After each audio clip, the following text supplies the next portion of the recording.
So, try some of this, my dear. Frank's been up around the Finger Lakes the last couple of days.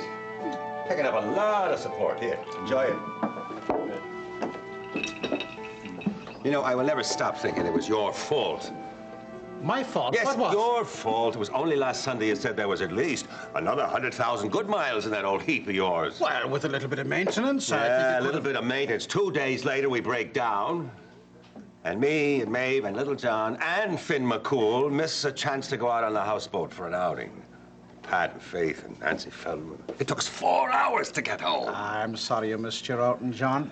And I was curious to see how your old sea dog Finn there was going to manage on the boat. Seems to me the kids should be home by now. Well, it's a romantic summer's night, and with, you know, the moon and the water, they'll probably be home on the late side. Just makes me uneasy. Faith out on that boat with Pat, even with Nancy Feldman along. Oh, you mean if Tom finds out, he mightn't take it the right way? Exactly.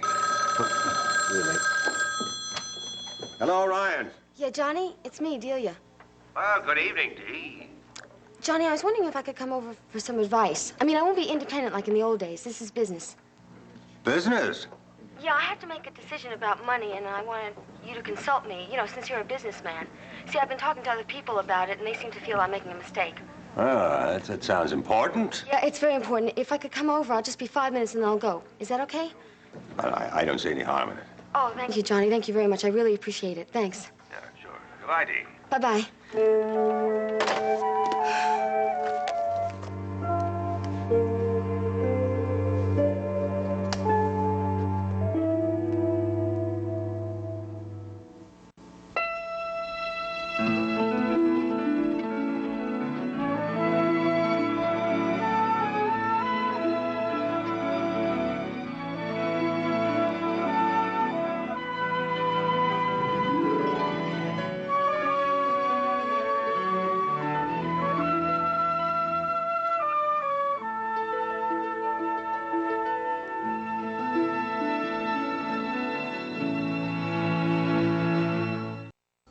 We have a positive response from John Doran over in Genesee County.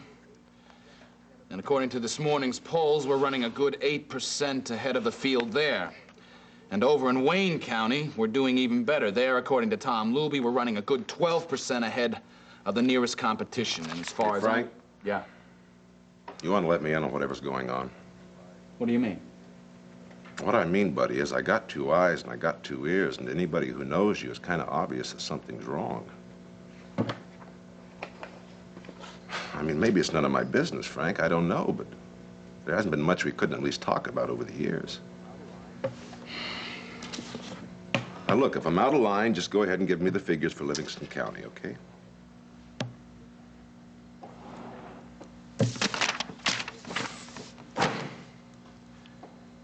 Jill found out about Ray and me. What? Yeah. And it was about as bad as it could get. Ray was in the bedroom, I was out here in my bathrobe opening a bottle of champagne. That door was off the latch. Jill knocked on it, walked right in. Oh, no. Yeah, and there I was with a glass of champagne in each hand. What happened, Frank? Well, pretty much what you'd expect. Ray said something. Jill heard her, knew she was here, then she didn't want to hear anything from me. Oh, boy. Yeah.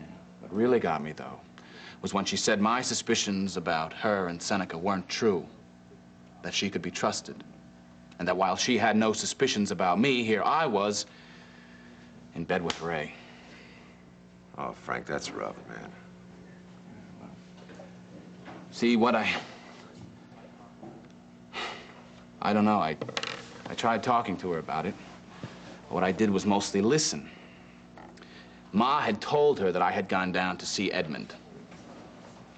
And that I hadn't gotten a hold of her when I was down there because I had found out that she was off with Seneca at his apartment. So she decided to come up here and try and straighten things out. Oh, that's rough. I don't know.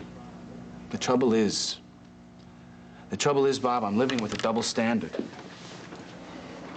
On one hand, she can tell me that to go away, leave her alone until after the election in November. But on the other hand, I belong to her and I have to be faithful to her. Frank, look, Jill was mad when she broke it up. Now, you know that. Because of the campaign, because of the way it was turning everybody's life upside down. But she wasn't saying, look, I love you. You love me. Now go do what you have to do and come home in November. Well, that's kind of what she meant now. No, it wasn't. She said, get away from me. Go away. Leave me alone. I'm too angry and upset to go on with this any longer. Yeah. Come call me after November and we'll see if we can work something out. I guess you're right. Besides, Ray and I, believe me, are just friends. You don't expect Jill to believe that, do you? Well, I could see her being upset. I could see her being very upset, right? Well, that's the way it is. Ah, hell, I guess I'd be... If I walked in here and Seneca was in her bedroom, I guess I'd be the same way. I don't know. So, Frank, the question is there any way you can make it up to her again? I don't think so. That's awful final after all these years. Jill was awful final. She said she'd never forgive me, and she meant it. I'm sorry, man.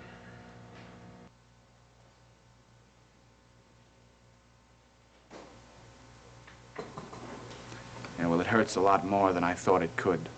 Jill's been the center of your life for all your life. Jill and Edmund.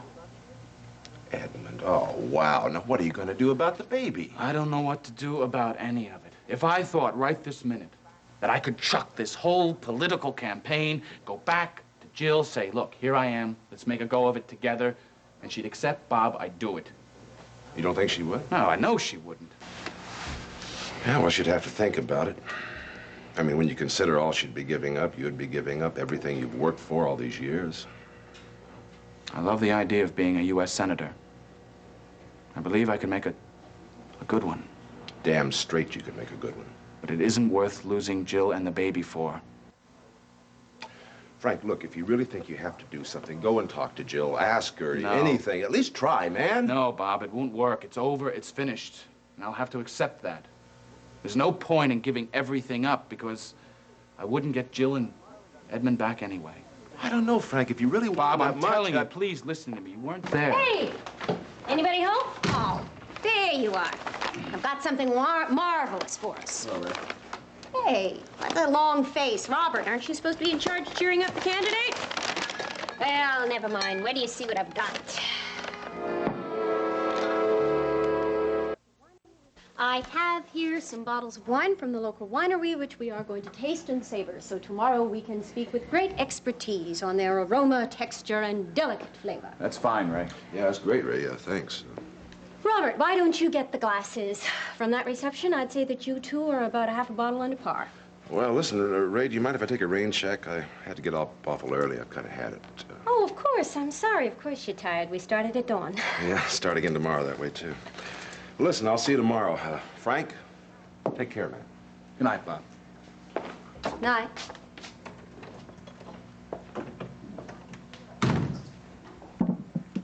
No wine for you either, right? Why don't we pass on it, Ray? Would I be correct in assuming that your present mood has something to do with Jill's visit? Yeah, I'd say so. Frank, I'm sorry. Thanks. Loving someone who doesn't or can't love you back can be very, very painful. Especially when you feel you've let that person down. And that somehow this whole situation is your own damn fault. Well, I am not much of a guilt collector, and I hope you're not going to be one either about this. I don't know how I feel, except it can be filed under R for rotten. I wish I could help.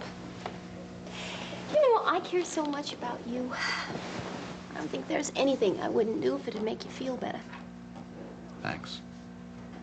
I know that. It's not like me, Yes. but I do. Yes, it is like you. You're a very generous lady. Could you stand it if I were a truthful one for a minute? Sure. Okay, the truth. And I believe this with all my heart. What happened, no matter how painful, was the best thing in the world for you. Well, it's a little hard for me to see it in that light. Well, I see it that way very clearly. Otherwise, I'd be riddled with guilt. Well, one of us feeling guilty is more than enough, believe me. See, I don't see myself as the kind of person who comes between a man and the woman he loves who loves him back. I see myself as a very positive, constructive, and loving force in your life. I'm good for you, Frank Ryan. You're very good for me. Hope you'll let me go on doing the same. Sure. Okay. Okay. I believe that you are going to be elected to the United States Senate, and I know you are going to be a marvelous senator. You are going to make a great contribution, and you are going to fulfill your own ambitions. Well, that will be something, won't it? And when you get married again, and you are going to get married again, this time, you're going to marry a woman who will invest herself completely in you, which is what you need and what you deserve. Well, that'll be something, right? Yes. I know And you must listen to me because I know more about some things than you do, including the care and feeding of prominent men. I know the kind of demands they make on their wives, and I know the kind of women who are best suited for them. And I'm sorry, Jillian Coleridge simply is not. She has too many personal needs of her own.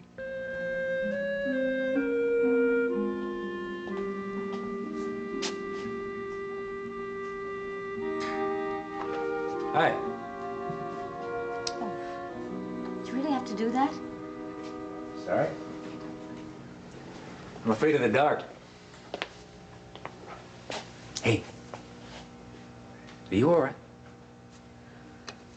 right? Reasonably. All right, yes. You were very contained with me in Edmund's room this morning. And I passed you in the main corridor in pediatrics and said hello, and you went right straight by me. I'm sorry. I guess I didn't see you. Well, I know that. I didn't think you cut me dead on purpose. No. Thought something might be wrong with Edmund, but when I went to check on him, he was fine. No, he's all right. Be coming home in a couple of days. I wanted to look for you, but it's been one hell of a day for the hospital. City's been paring away at the budget again. I had to go down to City Hall, try to get some of the cuts restored. Any luck? Probably not. But all that is by way of saying that that's what took me so long to catch up with you. What is it, Jill? What's wrong? Frank's having an affair with Ray.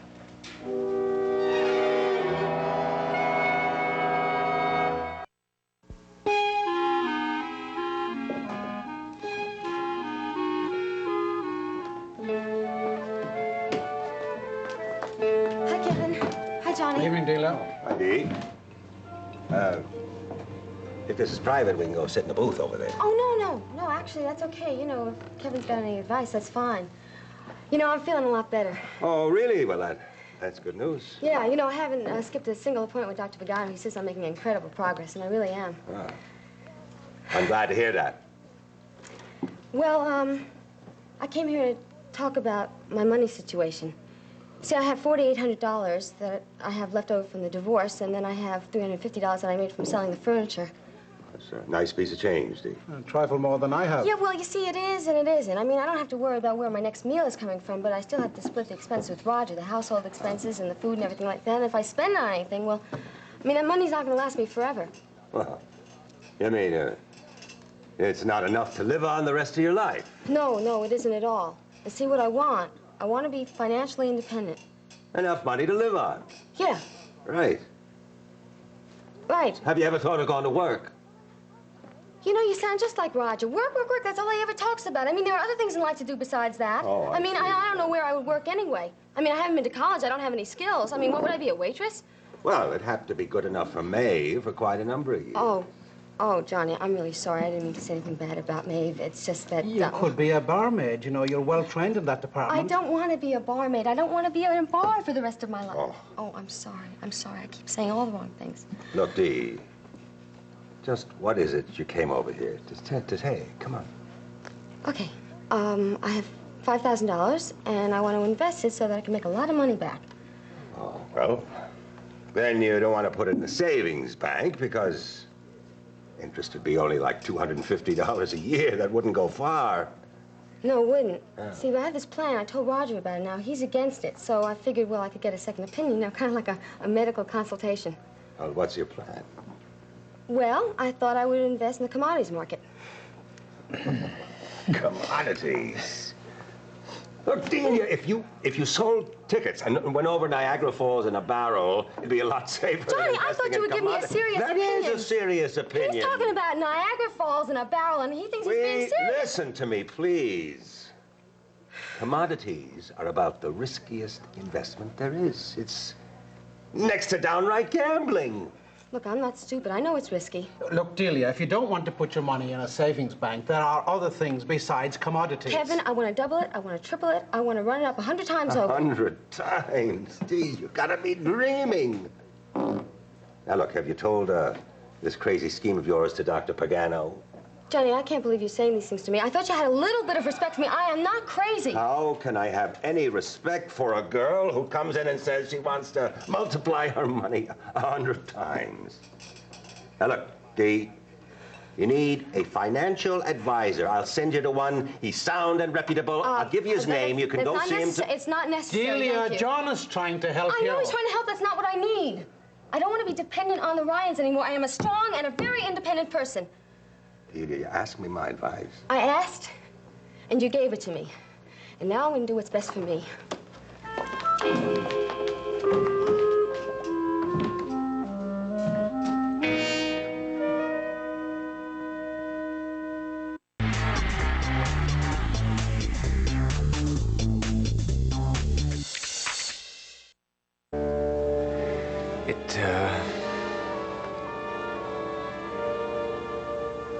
I'm sorry you were hurt. No. Say what you started to say before you stopped yourself. Well, it crossed my mind to say that I wasn't surprised, but that didn't seem like a very kind thing to say or appropriate. You see, Jillian, I had an inkling some time ago that Ray had her eye on Frank. All that political support had a personal side? Oh, yeah, I think so. Well, I'm sure she's delighted to have a hand-tailored candidate for the Senate. How did you find out? I discovered them.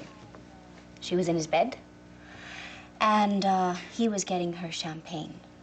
Oh, boy. And I saw her through the doorway, and she did look surprised, but not disappointed. On the contrary. Obviously, you didn't have yourself announced from the desk downstairs, huh? Oh, no, the clerk said, go right on up to the suite. You know, all that time that I was on the plane, I kept thinking about how terrific it was that Frank came down to see Edmund. And I thought maybe I had made a mistake. Maybe he does care enough about Edmund and me to build a life together.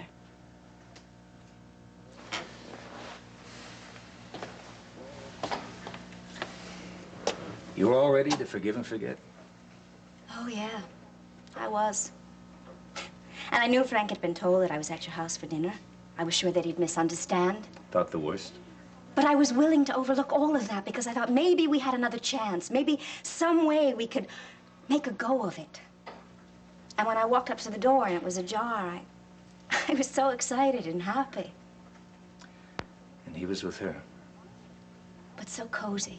I mean, he was in a bathrobe, she was in a nightgown, a whole domestic scene. I felt like such a fool. No, you were not a fool.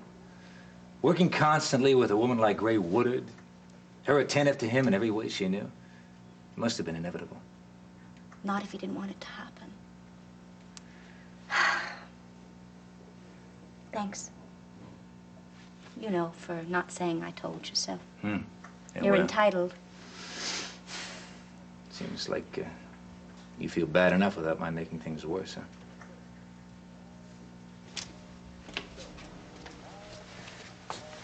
So, you mad, sad, what?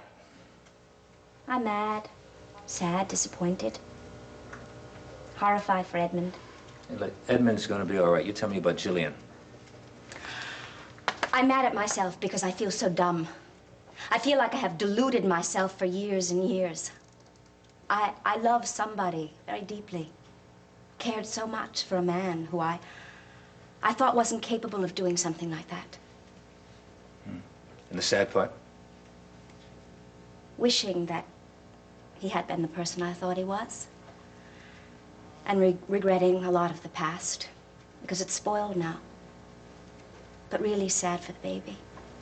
Hey, look, The baby is going to be all right, and you are going to be all right.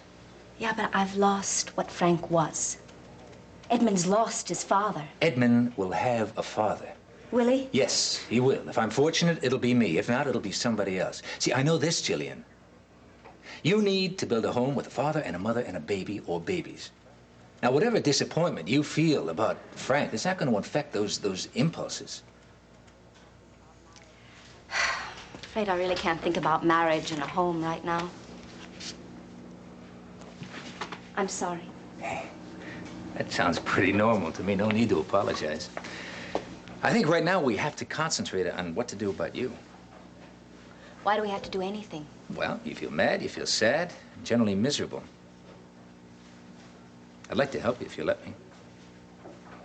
Seneca, you don't have to bother. Jillian, I have some experience in thwarted love and wound licking, you know.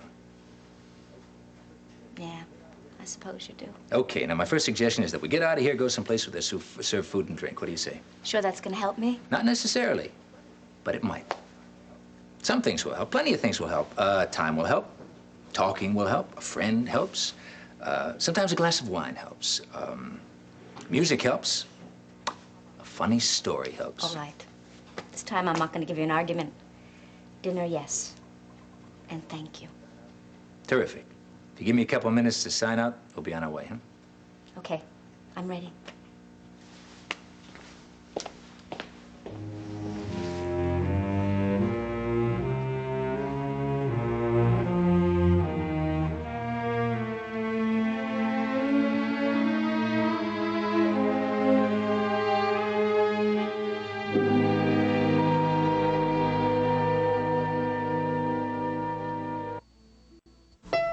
Ever wish you could retake your yearbook picture? Do over your first time? Pick a totally different career? Erica can, a new original primetime drama